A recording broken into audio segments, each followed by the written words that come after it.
اعوذ باللہ من الشیطان الرجیم بسم اللہ الرحمن الرحیم وهو خیر ناصر ومعین وبہ نستعین اللہم صلی علی محمد وآل محمد۔ بزم استعارہ کی کاوشوں سے ہم نے اصناف سخن پہ بحث کا آغاز کیا تھا اور ہر ہفتے ایک درس اپلوڈ کیا جا رہا تھا۔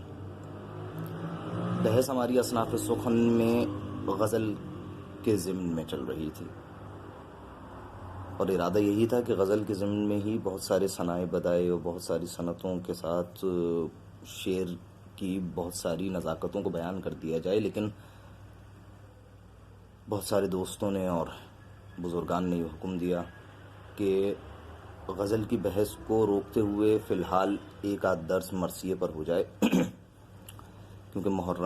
ماہ محرم الحرام بھی نزدیک ہے اور کچھ دوستوں کا ارادہ ہے کہ وہ مرثیہ لکھیں، تو ہم نے یہ فیصلہ کیا کہ مرثیے کے صرف اجزائے ترکیبی کی بات کر لیتے ہیں، کیونکہ اس سے زیادہ بحث بہت طولانی ہو جائے گی اور شاید چند ایک درس صرف مرثیے پر ہی گفتگو کرنی پڑے۔ تو ہم نے سوچا کہ مرثیے کی اجزائے ترکیبی پر بحث کر لیتے ہیں تاکہ جو لوگ مرثیہ لکھنا چاہ رہے ہیں وہ کم از کم اتنا ضرور جان جائیں کہ مرثیے میں کن کن چیزوں کی ضرورت ہوتی ہے اور کیا کیا چیزیں ضروری ہیں مرثیہ کہنے کے لیے۔ سب سے پہلے آتے ہیں مرثیے کی تعریف کی طرف کہ مرثیہ ہوتا کیا ہے۔ مرثیہ ایسی نظم کو کہا جاتا ہے جس میں کسی شخص کی موت یا اس کی شہادت کے بعد اس کے اوصاف، اس کے کمالات، اس کے کاموں کو بیان کیا جاتا ہے، اور اس میں جو چیز بنیادی ہوتی ہے وہ رنج و غم کا اظہار ہے، کہ اس کے سارے اوصاف اور کمالات بیان کر کے رنج و غم کا اظہار کیا جائے۔ اردو زبان میں جب ہم مرثیے کا لفظ سنتے ہیں، کہتے ہیں، تو ہمارے ذہن میں فوراً امام حسین کے اور ان کے رفقا کی شہادت اور ان کے کارنامے ذہن میں آ جاتے ہیں۔ دیگر لوگوں کی اموات پہ جو مرثیے کہے جاتے ہیں ان کو ہم شخصی مرثیہ کہتے ہیں یا تعزیتی نظم کا نام دیتے ہیں، اس سے ابھی ہماری فی الحال بحث نہیں ہے۔ مرثیے کے اجزائے ترکیبی سے ہم اپنی بحث کا آغاز کرتے ہیں، اس مباحثے کو شروع کرتے ہیں۔ تو مرثیے کے اجزائے ترکیبی جو قدماء نے بیان کیے ہیں، متقدمین نے جو مراثی لکھے، اس میں جن اجزاء کا انہوں نے خیال رکھا ہے وہ کچھ اس ترتیب سے ہیں کہ پہلے تمہید ہوتی ہے۔ مرثیے میں ایک تمہید یا چہرہ کہتے ہیں، وہی چہرہ تمہید بھی ہوتی ہے، بعض لوگ اس کو تمہید کہتے ہیں، بعض اس کو چہرہ کہتے ہیں۔ پھر اس کے بعد سراپا، پھر رخصت، پھر آمد، پھر رجز، پھر جنگ اور رزم کا بیان، پھر شہادت، بین، اس کے بعد پھر دعا اور مدعات کی بحث آ جاتی ہے۔ سب سے پہلے مرثیے کا ابتدائی حصہ جسے ہم تمہید یا چہرے کا نام دیتے ہیں، اس میں مختلف موضوع ہمیں دیکھنے کو ملتے ہیں۔ کوئی اس میں مناظر فطرت کو باندھتا ہے، صبح کا منظر باندھا ہے، کسی نے قلم کی بات کی ہے، کسی نے شعر کی تعریف کی بات کی ہے، کسی نے اپنی تعلی بیان کی ہے، کسی نے شام کا منظر باندھا ہے۔ تو مرثیے کی تمہید میں کوئی قید نہیں ہے، کوئی بھی مضمون یہاں باندھا جا سکتا ہے، لیکن کلاسک مرثیے میں بالخصوص، ویسے تو تمام مراثی میں بالعموم، چہرہ اور تمہید اس کا خاصہ محاکات نگاری ہے۔ محاکات نگاری کو تمہید میں بہت دخل حاصل ہے، اور اگر آدمی ایک شاعر کی گرفت محاکات نگاری پہ کمزور ہو تو وہ کلاسک طرز کا، قدیمی طرز کا ایک چہرہ لکھنے میں کامیاب نہیں ہو پائے گا۔ ہم یہاں ایک چند بند میں مرزا دبیر کے آپ کے سامنے پڑھتا ہوں۔ انہوں نے اپنے مرثیے کا آغاز جن بندوں سے کیا، تو مرزا دبیر فرماتے ہیں اپنے مرثیے میں کہ پیدا شعائے مہر کی مقراض جب ہوئی، پنہاں درازیے پرے تاؤ سے شب ہوئی، اور قطع زلف لیلے زہرا لقب ہوئی، مجنوں صفت قبائے سحر چاک سب ہوئی، فکر رفو تھی چرخ ہنرمند کے لیے، دن چار ٹکڑے ہو گیا پیوند کے لیے، یوسف غریق چاہے سیاہ ناگہاں ہوا، یعنی غروب ماہ تجلی نشاں ہوا، یونس دہانے ماہیے شب سے عیاں ہوا، یعنی طلوع نیر مشرق ستاں ہوا، فرعون شب سے مار کا آ رہا تھا آفتاب، دن تھا کلیم اور ید بیضا تھا آفتاب، نکلا افق سے عابد روشن ضمیر صبح، محراب آسماں ہوئی جلوہ پذیر صبح، کھولا سپیدی نے جو مصلائے پیر صبح، پھر سجدہ گاہ بن گیا مہر منیر صبح، کرتی تھی شب غروب کا سجدہ درود کو، سیارے ہفت عضو بنے تھے سجود کو۔ اس طرح شاعر مرثیے میں چہرہ ایک تمہید بیان کرتا ہے۔ اس کے بعد یہ میں آپ کے سامنے جو اجزاء بیان کر رہا ہوں یہ کلاسک مرثیے کے ہیں۔ اس کے بعد شاعر آ جاتا ہے سراپا کی طرف۔ شاعر نے جس شہید کا انتخاب کیا ہے، جس کی تعریف، جس کے واقعات وہ بیان کرنا چاہتا ہے، اس کے خد و خال، قد و قامت، اس کی شان و شوکت وغیرہ کو بیان کرنے کے ساتھ ساتھ اس کی اخلاقی خوبیاں، اس کی ماورائی طاقتیں، ان سب چیزوں کو اس کے سراپا میں بیان کرتا ہے۔ وہ مرثیے کا یہ حصہ خصوصی خوبصورتی کا حامل ہوتا ہے اور اس میں شاعری پر بہت زیادہ عبور اور تسلط کی ضرورت پڑتی ہے، کیونکہ یہ حصہ اکثر شاعرانہ غلو سے مملو ہوتا ہے۔ لہٰذا جگہ جگہ شاعر کو یہ لحاظ رکھنا پڑتا ہے کہ شاعرانہ غلو کے ساتھ کہیں شرک کی وادی میں قدم نہ رکھ دے، اس لیے بہت احتیاط کے ساتھ اور پوری شاعرانہ خوبصورتی کے ساتھ سراپا ایک اپنے ممدوح کا، اپنے جس شہید کے لیے مرثیہ لکھا جا رہا ہے اس کا سراپا پورے تسلط کے ساتھ شاعری پر تمام تشبیہات، استعارات کا خیال رکھتے ہوئے، اور شاعرانہ غلو تو اس میں ہوگا لیکن وہ غلو اصل غلو کی طرف نہ پلٹ جائے، اس کا خیال رکھتے ہوئے سراپا لکھنا پڑتا ہے۔ میر انیس اپنے ایک مرثیے میں حضرت علی اکبر کا سراپا بیان کرتے ہیں تو لکھتے ہیں کہ ہم شکل مصطفیٰ کا ہے کیا حسن کیا جمال، صبح جبیں بھی اور شب گیسو بھی بے مثال، یہ لب یہ خط یہ چشم یہ ابرو یہ رخ یہ خال، یاقوت و مشک و نرگس و نجم و مہ و ہلال، ایک گل پیاں ہزار طرح کی بہار ہے، چہرہ نہ کہیے قدرت پروردگار ہے۔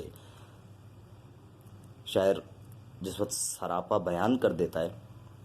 اپنے ممدوح کا، اس کے بعد وہ رخصت کی جانب آتا ہے۔ ہم جانتے ہیں کہ کربلا کے میدان میں ہر شہید نے جب جہاد کے لیے ارادہ کیا تو اپنے آقا و مولا کی خدمت میں حاضر ہوا، ان سے اجازت طلب کی، اپنے گھر والوں اور دوست احباب کو الوداع کیا، لوگوں نے اپنی والدہ، پھوپھی،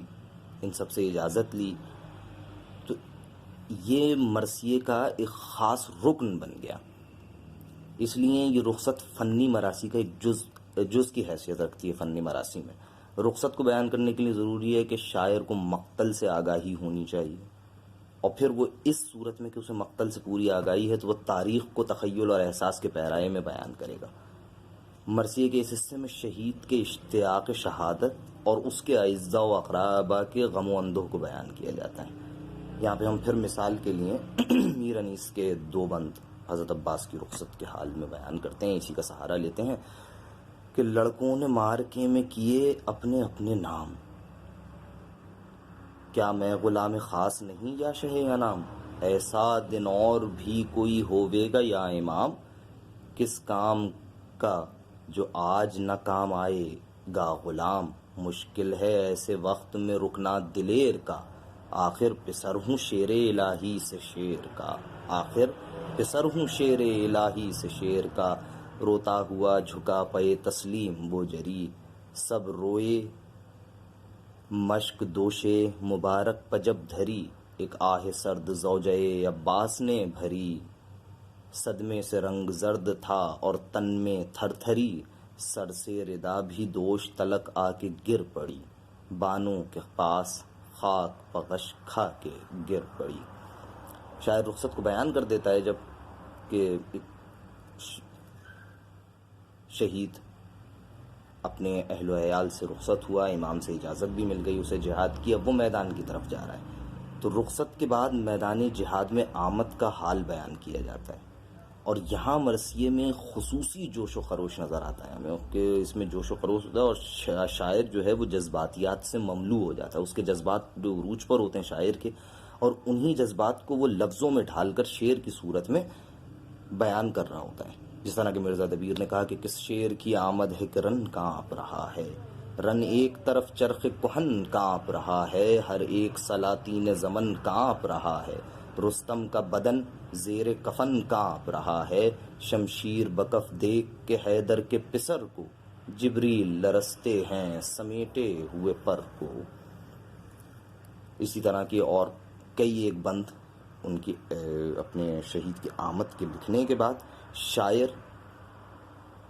مرثیے کے ایک اور جز کی طرف متوجہ ہوتا ہے، اور وہ جز ہے رجز کا. کیونکہ عربوں کا ایک رواج تھا کہ میدان جنگ میں آ کر مبارز طلبی کیا کرتے تھے، اپنا تعارف کراتے تھے، اور اس تعارف میں اپنے آباء و اجداد کے اوصاف و کمالات، اپنی بہادری کے تذکرے اور دشمن پر اپنی برتری کو ثابت کیا جاتا تھا. اس کے لیے خود رجز پڑھنے والا یا اشعار کا سہارا لیتا تھا یا وہ تقریر کرتا تھا، اس کو رجز کا نام دیا جاتا تھا. کربلا کے شہداء کے بارے میں مقتل کی کتابوں میں ان کے رجز نقل ہوئے ہیں. اسی وجہ سے یہ رجز کلاسک مرثیے میں ایک تقریباً جزو لا ینفک رہا ہے کہ یہ جس کسی کا بھی مرثیہ لکھا گیا اس کا رجز شاعروں نے بیان کیا کہ اس نے آ کر فوج اعداء کو کس طرح سے مخاطب کیا. یہاں بھی میر انیس کے مرثیے سے ہی ہم ایک رجز کو نقل کرتے ہیں کہ میر انیس فرماتے ہیں: پہنچے جو دشت کیمیں اڑاتے ہوئے فرس، گھوڑے کو ہاتھ اٹھا کے یہ آواز دی کہ بس، دیکھیں صفے جمی جو چپو راست پیس چھوپس، نعرہ کیا کہ نہر پجانے کی ہے ہوس، روکے گا جو وہ موت کے پنجے میں آئے گا، ہٹ جاؤ سب کے شیر ترائی میں جائے گا. تم کیا پہاڑ بیچ میں گر ہو تو ٹال دیں، شیروں کو ہم ترائی سے باہر نکال دیں، مہلت نہ ایک کو دم جنگ و جدال دیں، پانی تو کیا ہے آگ میں گھوڑے کو ڈال دیں، منہ دیکھتے ہیں جو ہیں نگہبان گھاٹ کے، لے جائیں گھر پتیغ سے دریا کو کاٹ کے. اسی طرح اور شاعر اپنے تخیل کی مضبوطی کی بنیاد پر اپنے شہید اپنے ممدوح کے رجز کو بیان کرتا ہے، اور اس رجز کے بیان کے بعد شاعر اس کے انداز وقا کو بیان کرنا شروع کرتا ہے. رجز کے بعد شاعر جنگ کے مناظر کو پیش کرنا شروع کرتا ہے، رزمیہ بیان آ جاتا ہے اس حصے میں آ کر شاعر اپنے ممدوح کی تلوار، گھوڑا، اس کے جنگ کرنے کا انداز، اس کے تیر اندازی کا انداز اور میدان میں ثبات قدم، ان ساری چیزوں کو بیان کرتا ہے. اس کا بے جگری سے لڑنے بیان کرتا ہے اور شہادت کے اشتیاق کو بیان کرتا ہے. اس کی تمام صلاحیتوں کو اپنے تخیل کی بنیاد پر بیان کرنا شروع کرتا ہے. یہ حصہ جوش و ولولہ تو رکھتا ہے، لیکن آمد کی طرح کا جوش و ولولہ رکھنے کے باوجود یہ حصہ رجز اور آمد سے مختلف اس انداز سے ہو جاتا ہے کہ یہاں پر کچھ درد و علم کا بیان بھی کیا جاتا ہے. شاعر جوشیلی جنگ کے ہمراہ درد و غم کی بھی منظر کشی کرتا ہے، کیونکہ جس وقت میدان میں وہ شخص لڑ رہا ہے اور یہ صد درصد ہے کہ اس شہید ہونا ہے اب میدان میں، تو اس کی جنگ کے ہمراہ کچھ درد کے مناظر بھی شاعر کھینچتا ہے. کہ اس میں پھر ہم میر انیس ہی کی طرف چلتے ہیں کہ اللہ ہری لڑائی میں شوکت جناب کی، سنولائے رنگ میں تھی ضیاء آفتاب کی، سوکھے وہ لب کے پنکھڑیاں تھیں گلاب کی، تصویر ذوالجناح پتھی بو تراب کی، ہوتا تھا غل جو کرتے تھے نعرے لڑائی میں، بھاگو کہ شیر گونج رہا ہے ترائی میں. پھر تو یہ غل ہوا کہ دہائی حسین کی، اللہ کا غضب ہے لڑائی حسین کی، دریا حسین کا ہے ترائی حسین کی، دنیا حسین کی ہے خدائی حسین کی، بیڑا بچایا آپ نے طوفان سے نوح کا، اب رحم واسطہ ملے اکبر کی روح کا، اکبر کا نام سن کے جگر پر لگی سنا، آنسو بھرائے روک لی راہوار کی عنا، مڑ کر پکارے لاش پسر کو شہ زماں، تم نے نہ دیکھی جنگ پدر تم نے نہ دیکھی جنگ پدر، اے پدر کی جاں، قسمیں تمہاری روح کی یہ لوگ دیتے ہیں، لو اب تو ذوالفقار کو ہم روک لیتے ہیں۔ جنگ کا بیان اپنے اختتام کو پہنچتا ہے، تو شاعر شہادت، اب اس شہید کی شہادت کا حال بیان کرنا شروع کرتا ہے۔ جنگ کے بعد شاعر اپنے دلاور کی شہادت کے حال کو بیان کرنے کی طرف آتا ہے، اور یہاں شاعر شدید رنج و غم کا اظہار کرتا ہے۔ یعنی الفاظ ایسے ہونے چاہیے جس میں درد و الم بھرا ہو۔ شاعر اپنے الفاظ کے ذریعے درد و الم کا ایسا ماحول پیدا کرنے کی کوشش کرتا ہے کہ سننے والی ہر آنکھ اشک بار ہو جائے۔ یہاں واقعاً شاعر کی شعری مہارت کا اندازہ اور امتحان ہوتا ہے کہ وہ سامعین اور قارئین تک اس درد کو، اس الم کو، اس دکھ کو جسے وہ خود محسوس کر رہا ہے، وہ منتقل کرنے میں کامیاب ہوا ہے یا نہیں ہو سکا، اس کام میں وہ کامیاب ہوا یا نہیں ہوا۔ اس میں کبھی ایسا ہوتا ہے کہ شاعر ایک آدھ بند نہیں شہادت کو بیان کر کے گزر جاتا ہے، کبھی ایسا ہوتا ہے کہ تفصیل کے ساتھ شہادت کو بیان کرتا ہے، جیسے میر انیس بیان کرتے ہیں، گرتے ہیں اب حسین فرس پر سے ہے غضب، نکلی رکاب پائے مطہر سے ہے غضب، پہلو شگافتہ ہوا خنجر سے ہے غضب، غشمیں جھکے امامہ گرا سر سے ہے غضب، قرآن رحل زین سے سرے فرش گر پڑا، دیوار کعبہ بیٹھ گئی عرش گر پڑا۔ شہادت کا بیان، جب شاعر شہادت کو بیان کر لیتا ہے کہ شہید کی گردن پہ چھری پھر گئی، یا نیزے سے شہید ہوئے، یا تیر لگنے سے شہید ہوئے، جب وہ شہادت کے شہادت کے بیان کو سمیٹ لیتا ہے، تو پھر اب بین کی نوبت آتی ہے۔ اس جز میں شاعر اس حالت کو بیان کرتا ہے جو شہادت کی خبر ملنے سے یا شہید کی میت اعزاء و اقرباء تک پہنچنے کے بعد جو حالت ان کی ہوتی ہے، اور جس طرح سے وہ بیان کرتے ہیں کہ کچھ بے قرار ہوتے ہیں، کچھ صبر کی تلقین کرتے ہیں، کچھ روتے ہیں، کچھ اس بات میں خوش ہوتے ہیں کہ یہ ہمارا جو مرنے والا ہے یہ شہید ہوا ہے، اور اس کے بعد ہماری نوبت ہے اور اب ہم شہید ہوں گے، یعنی لقائے خدا کے لیے وہ کس طرح سے بے قرار ہوتے ہیں۔ تو ان ساری کیفیتوں کو بین کی صورت میں بیان کرتا ہے پھر شاعر۔ اس میں بھی ہم آپ کے سامنے 6 مصرے پڑھتے ہیں۔ اس گیسوؤں والے کے بچھڑ جانے نے مارا، افسوس بڑھا ضعف گھٹا زور ہمارا، دنیا میں محمد کا یہ ماتم ہے دوبارہ، عالم ہے عجب جانے جہاں آج سے دھارا، چادر بھی نہیں لاشے فرزند حسین پر، کس عرش کے تارے کو سلائے زمین پر۔ یہاں بین بیان کیا جا رہا ہے کہ امام حسین خود حضرت علی اکبر کے لاشے پر بین کر رہے ہیں۔ اسی طرح بہت سارے بین وہ ہیں کہ حضرت علی اکبر کو شہادت کے بعد جب خیموں میں لے کے گئے تو بیویوں نے کس طرح بین کیے، جناب زینب نے کس طرح کیے، جناب ام لیلہ نے کس طرح بین کیے۔ یہ آپ مراثی اگر پڑھیں گے تو آپ کو پتہ چلے گا کہ ان میں کس طرح سے بین کا بیان موجود ہے۔ اس کے بعد دعا اور مدعا کی باری آتی ہے، لیکن یہ وہ جز ہے دعا اور مدعا کا جز جو ہمیشہ سے اختیاری رہا ہے کہ ہر شاعر نے اس سے استفادہ نہیں کیا ہے، اور عموماً ایسا ہوا ہے کہ بغیر دعا کے ہی یا بغیر مدعا کے بیان کیے ہی مقطع شاعر نے کہا ہے، بین کے بیان میں کہا ہے یا شہادت کے بیان میں کہا ہے، مقطع اور مرثیے کو ختم کر دیا ہے۔ لیکن میر انیس نے کہیں کہیں دعا لکھی ہے، تو میں 6 مصرے میر انیس کے اور پڑھتا ہوں کہ بس انیس اب یہ دعا مانگ کے اے رب عباد، لکھنؤ کے طبقے کو تو صدا رکھ آباد، رونے والے شہ والا کے رہیں خلق میں شاد، ان کے سائے میں برومند ہو ان کی اولاد،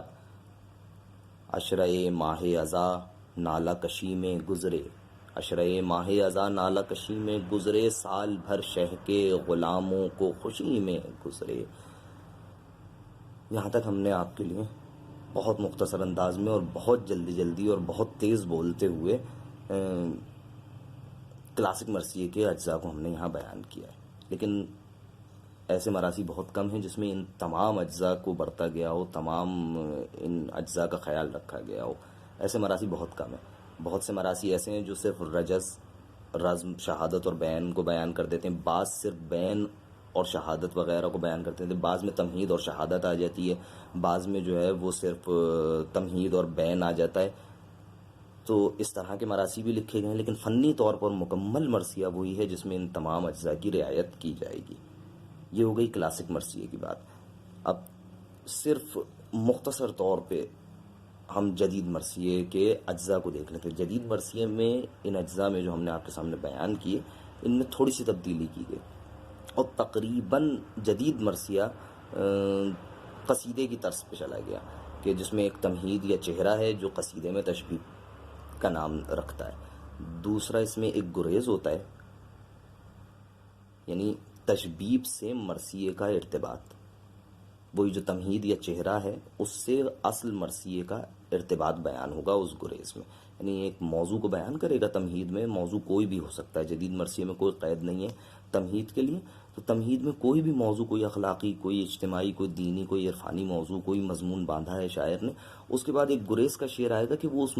اپنے تمہید کو مرثیے سے متصل کر دے گا. اس کے بعد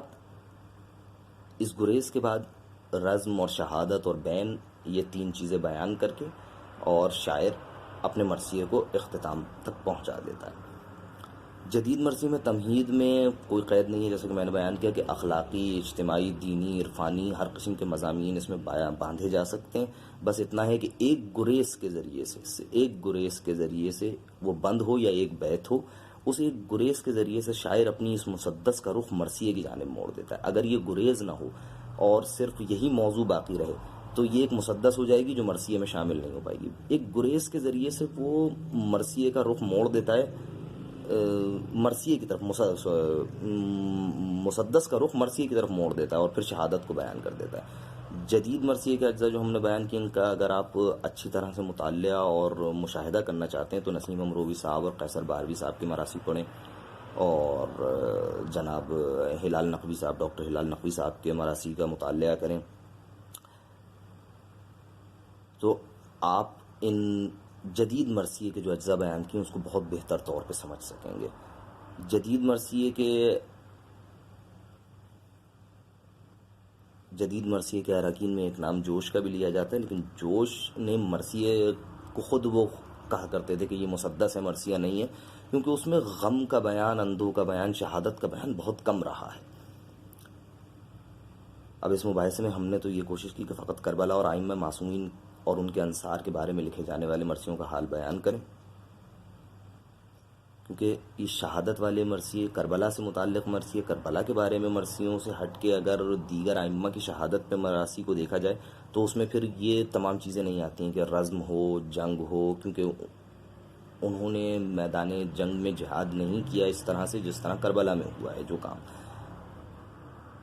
بعض ائمہ کو زہر سے شہید کیا گیا. حضرت علی کی شہادت تلوار سے ہوئی، امام حسن کی شہادت زہر سے ہوئی.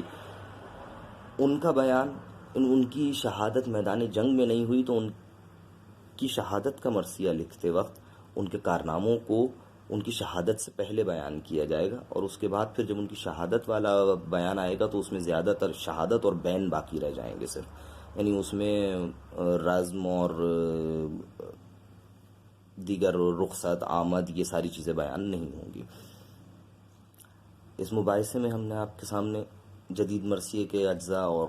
کلاسک مرثیے کے اجزاء بیان کیے ہیں. اب لکھنے والے کو یہ اختیار حاصل ہے کہ وہ جدید مرثیے کے اجزاء کا التزام اپنی نظم میں کرے، مسدس میں کرے، یا کلاسک مرثیے کا. دونوں قسم کے مراثی پر لطف ہیں اور اپنا خاص مقام رکھتے ہیں. یہ آپ جس طرز پہ بھی مرثیہ لکھنا چاہیں اس میں آپ آزاد ہیں.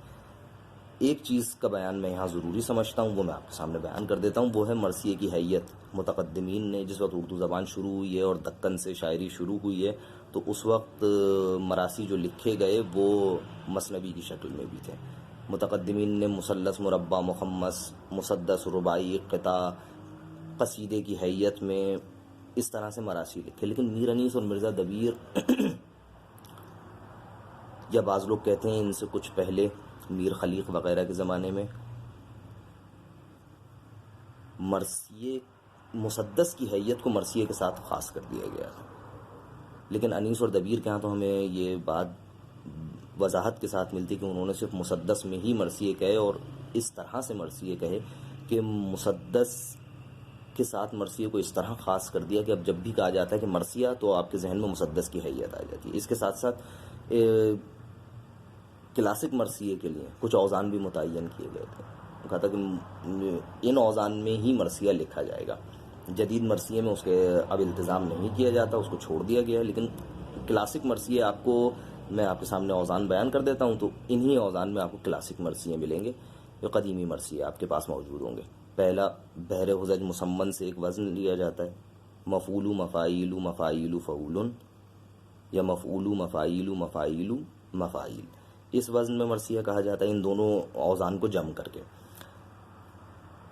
دوسرا وزن جو بہت زیادہ مراسی میں استعمال ہوا ہے، اور میرے خیال سے سب سے زیادہ مراسی اسی وزن میں لکھے گئے ہیں، وہ ہے بحر مضارع مسمن کا وزن، ایک زحاف کے ساتھ، کہ مفعول فاعلات مفاعیل فاعل اور مفعول فاعلات مفاعیل فاعلات، ان دونوں اوزان کو جمع کر کے اس میں مرثیہ لکھا جاتا ہے۔ بحر رمل مسمن سالم فاعلات، بحر رمل مسمن محذوف، معذرت، سالم میں نہیں مرثیہ لکھے گا، لیکن بحر رمل مسمن محذوف میں لکھے گا، فاعلات فاعلات فاعلات فاعل اور فاعلات۔ اور بحر رمل کا ایک اور وزن لیا گیا، وہ فاعلات فاعلات فاعلات فعل، فعل میں فاعل فاعلان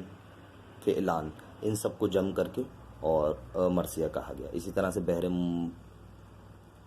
مجتس مسمن میں کہا گیا مفاعل فعلات مفاعل فعل، یہاں بھی وہی کیفیت کہ فعل فعلان اور فعلان کو بھی اس وزن میں جمع کیا گیا۔ بحر خفیف مسدس میں کم مراسی کہے گئے، لیکن کہے گئے ہیں فاعلات مفاعل فعل،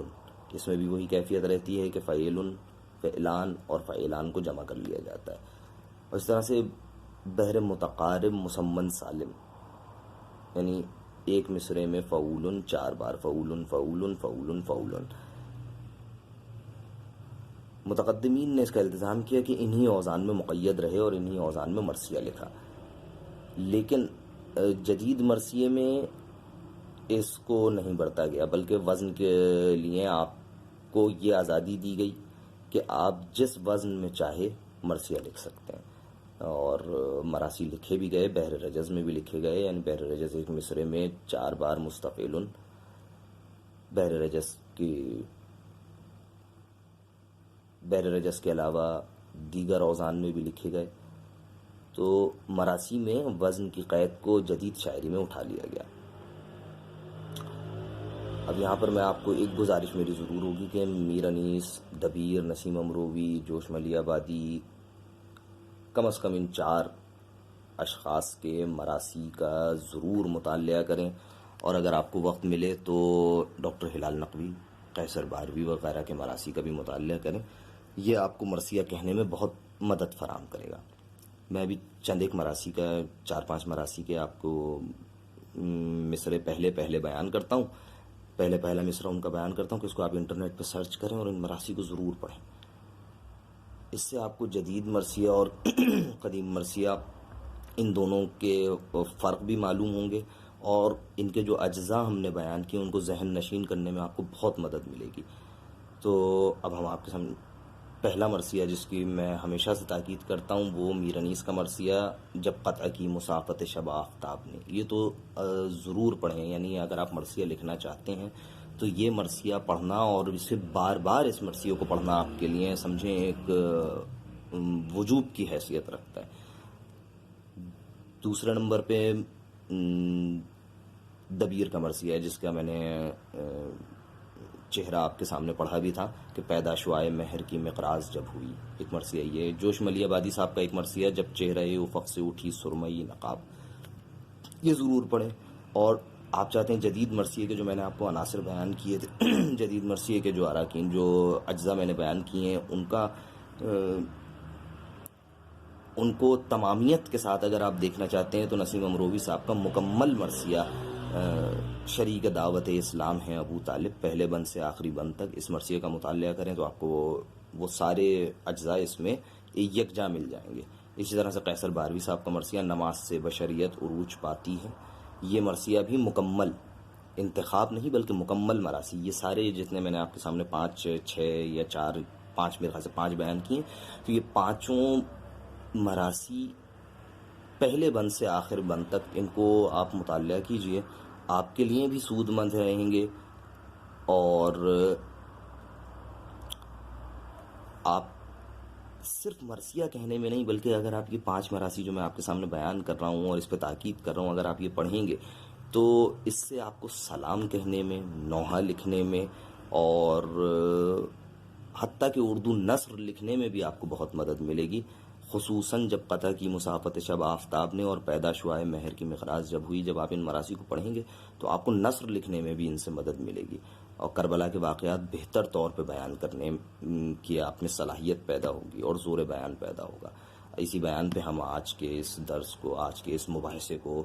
بہت معذرت کہ میں نے درس کہا، درس نہیں، میں خود ایک طالب علم ہوں تو میں آپ لوگوں کے ساتھ مباحثہ کر سکتا ہوں. تو اس مباحثے کو ہم اسی بیان پہ ختم کرتے ہیں، اور انشاءاللہ اگلے دروس میں دوبارہ ہم اپنی غزل کی بحث کی طرف آ جائیں گے. یہ ایک اضطراری مورد تھا، ایک اضطرار تھا، تو اس لیے ہم نے غزل کی بحث کو بیچ میں روک کے یہ مرثیے کے اجزائے ترکیبی بیان کر دیے ہیں. مرثیے کے اجزائے ترکیبی کو میں پھر ایک دفعہ آخر میں دوبارہ بیان کر دوں کہ کلاسک مرثیے میں کل 8 9 جو ہمارے پاس اجزاء ہیں وہ ہوتے ہیں کہ پہلے تمہید یا چہرہ ہے، چہرہ کہہ لیں یا تمہید کہہ لیں. دوسرے نمبر پہ سراپا بیان ہوگا آپ کے ممدوح اور شہید کا. تیسرے نمبر پہ رخصت کو آپ کو بیان کرنا ہے کہ وہ اجازت لے کر میدان کی طرف گیا ہے، پھر وہ میدان میں آیا ہے تو اس ضمن میں آمد بیان ہوگی. جب میدان میں آیا ہے تو عربوں کا دستور، اس کے مطابق رجز خوانی کی جائے گی، تو آپ کو رجز بیان کرنا ہے. اس کے بعد پھر اس شہید نے جنگ کس طرح سے کی، اس جنگ کو بیان کریں گے. پھر اس کی شہادت کو بیان کیا جائے گا. پھر اس کے بعد بین کہ اس کی شہادت پر جو گریہ ازاری کی گئی. اس کے بعد دعا اور مدعا، جو آپ ایک اپنے مقطع کا بند کہہ لیں، اس میں دعا یا مدعا بیان کریں اور یہ کام مکمل ہو جائے گا. یہ ہو گیا کلاسک مرثیہ. اور جدید مرثیے میں آئیں تو تمہید یا تشبیب کہہ لیجئے یا تمہید کہہ لیجئے یا چہرہ کہہ لیجئے. اس میں آپ ایک موضوع بیان کریں گے، اس موضوع کو بالکل اس کے تمام جوانب کا خیال رکھتے ہوئے آپ اس موضوع کو مکمل کریں گے. اس کے بعد ایک گریز کے بند یا ایک گریز کے بیت کے ذریعے سے آپ مرثیے کی طرف آئیں گے، اور پھر مرثیے میں آپ نے جو ہے وہ شہادت بیان کرنی ہے، بین بیان کرنا ہے. اگر آپ چاہیں تو اس میں جنگ کو بھی بیان کر سکتے ہیں، ورنہ شہادت اور بین کو بیان کر کے اور آپ مقطع تک لا کے چاہیں تو دعا اور مدعا بیان کریں، چاہیں تو شہادت اور بین کے بیان میں ہی اپنا مقطع استعمال کر کے مرثیے کو مکمل کر دیں. آپ سب کے آراء کا منتظر اور آپ سب کی دعاؤں کا طالب. خدا حافظ و ناصر. السلام علیکم ورحمۃ اللہ وبرکاتہ.